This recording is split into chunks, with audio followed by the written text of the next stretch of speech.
पान स्वास्थ्य पई भल ना खराब?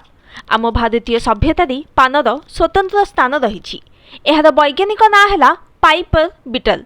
पूर्व चीन रे एहाकु औषध भाव में व्यवहार कर कैंसर निरोधी, प्रदाह बा इन्फ्लेमेशन निरोधी तथा हृदरोगर औषध पानर रस व्यवहृत होउथला।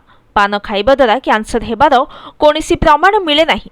समयक्रमे पान सहित अन्य रासायनिक प्रक्रिया प्रस्तुत सुगंधित द्रव्य, रंग, जर्दा, धुआपत्र आदि पकाइबारु एहा मारात्मक हो जाउछि।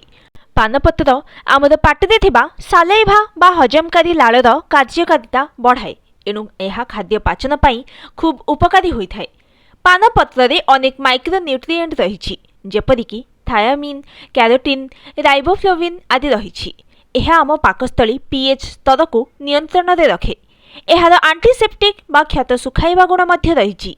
यह आम माड़ी को सुस्थ रखिबा सहित आम मुख बैक्टेरिया को प्रतिरोध करे।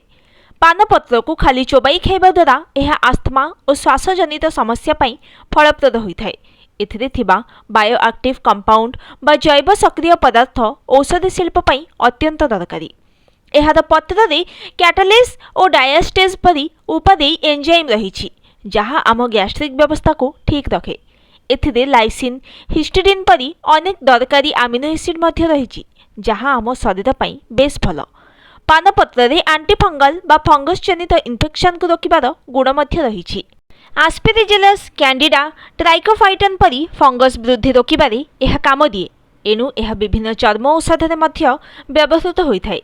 पानर अनेक उपादेयता सत्वे एथिरे कृत्रिम रंग आदि मिसाई एहार उपकारी गुण को नष्ट कर दिया जाउछि। पान को उपयुक्त प्रक्रिया रे संरक्षित रखिबा मध्य आवश्यक। मुख्यतः एशिया रे एहार व्यवहार अधिक।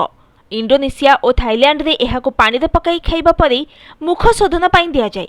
मालेशिया रे दांत संबंधी समस्या तथा आंठुगंठी दर्द उपशम पई एहार पत्र को व्यवहार करा जाय। तेबे अनेक उपादेयता थिबा एही पानपत्र चाष अनेक जत्न दरकार करे। अत्यधिक तापमात्रा सह्य करि पारु नथिबा पानलता साधारणतः बढ़िबाकू 4 ରୁ 6 मास नहीं थाए। आजिकाली पान रे अनेक प्रकार रासायनिक द्रव्यर बहुल व्यवहार प्रति सचेतन न रहिले एहा कैंसर परी मारात्मक रोग सृष्टि करिबो। Bureau report, news today.